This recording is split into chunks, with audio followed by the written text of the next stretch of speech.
by this Muhammad. Going to lead them straight to the pit of hell if they follow this Maitreya as their Mahdi. And I think that's the whole thing with this Ishmael thing was warn my people, warn the descendants. He didn't speak, he didn't say anything.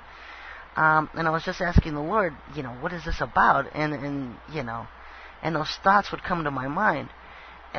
Because it's so easy to turn our backs on all of the Arabs because we're Israelites. And so we don't, they're all into this Muhammad and this Allah and, serves them right and this Maitreya. But that's not the way it is. They're our cousins, folks. And at one time, they were actual followers of the Most High God. They just have their own nation. They have their own princes. They had their own thing there. And what's going to happen is just all of them, millions, are just going to end up in the pit of hell if they follow this Maitreya. Both the Christians and the Muslims have been deceived over the centuries. The Christians have been incorrectly worshiping the name Jesus when his name is Yahushua. And if you follow Acts 4:12, neither is there salvation in any other, for there is none other name under heaven given among men whereby you must be saved. That name is Yahushua. So who is this Jesus? They're so conditioned to believing his name was Jesus. It wasn't Jesus, it was Yahushua.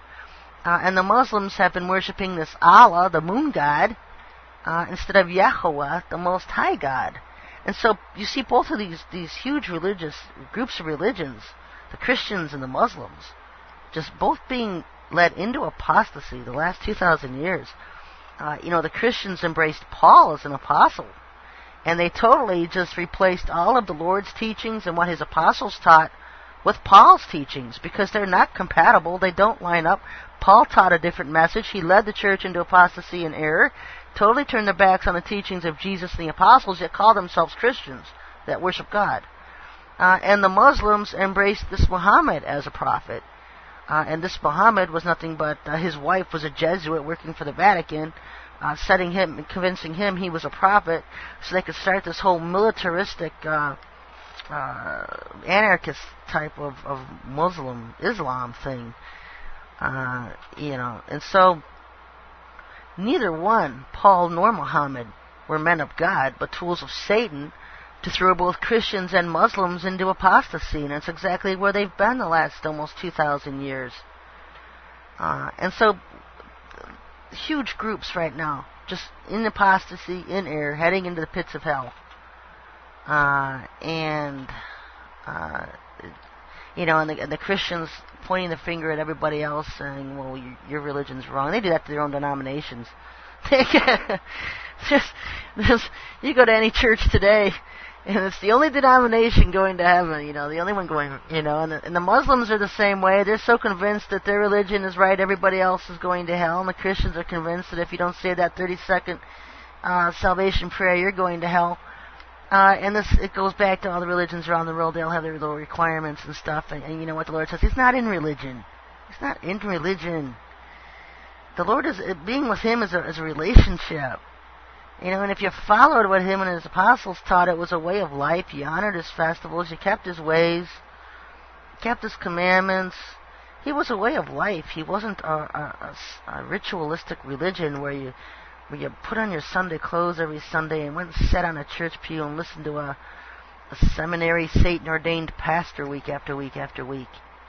Because if he's graduated from one of these seminaries in America, surprise, they're all run by the Satanists. And so you haven't really learned half the truth you think you do. And so it's aggravating to me when I get these emails from these men who run these Christian ministries. Oh, it's like, and where did you get your education? I just got mine reading the Bible about 100 times front and back and asking the Lord for the truth in all things. And they can spout off their little Satanist degrees, and half of them haven't even read the Bible front to back. Because if you read the Bible front to back at least 5 or 10 times, you would realize there's a problem here. Paul's not teaching the same thing everybody else is. Paul's misquoting David over here. Paul's misquoting Isaiah. Paul's misquoting Jesus. Paul's in direct violation of Peter's commandment that only apostle, to qualify for an apostle, you had to have walked and talked with the Lord while he was alive on earth. So how does Paul qualify for that? And then they get all strung up on this thing. Well, he calls him brother. Well, you know what? pre-translation kinsman because Paul was from the tribe of Dan? Had nothing to do with he was an apostle. How does that say he was an apostle? And why did the Old Testament scrolls keep out the books that showed Paul's excommunication from the church? The apostles hated him. They excommunicated him from the church. They don't want you to know that. Oh, heaven forbid you go read a book that's non-canonized like Enoch or Jasher. That really puts the churches in a turmoil. Can't handle all the truth of Enoch, let alone Jasher or anyone else, let alone a book that talks about Peter and James excommunicating Paul from the church. You know, why is Daniel missing 4 or 5 chapters at the end of it? Why is almost all the books in the Old Testament and New Testament missing verses and chapters? You say, oh, it's just translation errors. And how is that divine, the whole book itself, divine from God? It's allowable by God. His message is in it. It's anointed by Him. But this KJV that everybody holds so dear, and they'll die for this thing, and it does lead them into apostasy because they don't seek the Lord for the truth in all things. His message is in it. But I view it today as the modern-day Garden of Eden. You have your tree of life and your tree of death. And it's up to you which one you're eating from. Because there's a lot of truth and a lot of manipulations. And so you have to follow the Lord to know. That's why it says to pray and ask for the Spirit's guidance when you're reading. Why would you need that if it was all His book, folks? Because there's a lot of manipulations, especially, I can't remember in 20 or 30 years ever being led to a book by Paul from the Lord. Never once has led me to a book of Paul's.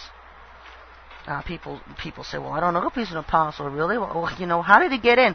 If Matthias replaced Judas, there's no empty spots for a 13th apostle. There were no 13 apostles, there were 12, and Matthias replaced Judas. And so Christianity has had its real problems with Paul, just like Islam has had with Muhammad. And, I'm not this expert on what the early Muslims taught and preached and things like that. But the Lord had promised to bless Ishmael and his nation and his children, and He has. He would have 12 princes. And same thing as Israel, the 12 sons of Israel, 12 tribes of Israel. And so as we head down the days, here comes Maitreya, gonna cast, kind of deceive about 1 billion Arabs, take them straight to the pit of hell by having everybody worship him as their Mahdi, and he's Cain. Maitreya is a double clone of Cain. And he is not a real human. He is not a Messiah from heaven. He is an gray angel, fallen angel, this gray alien freak, this tall gray, in a human body. And the human body they put together for him, they had found Cain's DNA, and they cloned a human body for him, and that's the body that this Maitreya is coming in. When you see Maitreya, you're seeing what Cain used to look like, because he's got an exact clone replica of Cain's body. And I've seen that in the codes, and I'm going to post it this week. I've been kind of careful on some of the things I'm coming out to post, because I don't want to jump the gun on too many things that the Lord's people... The thing with me, when I give information to the Lord's people, is I also give it to everybody else. And so Satan knows what I know. And they will react based on things that I say. I've always said, why does the government pay so much attention to every word I say and write, and the Lord's people could give a rip? I get more attention from the government and military than I ever will half the Lord's people. Because they know my accuracy is dead on. I am dead on with accuracy. I blow them away. Even though they spend all their time trying to discredit me, as in that case, they know I blow them away with my dead on accuracy. And so I don't want to... I know that, my entire ministry has been one of being an accelerator, of accelerating these end-time events toward time, to now, to accelerating them, to forcing their hand and making them come about and happen. And sometimes that can be, a real detriment to some of the Lord's people who aren't ready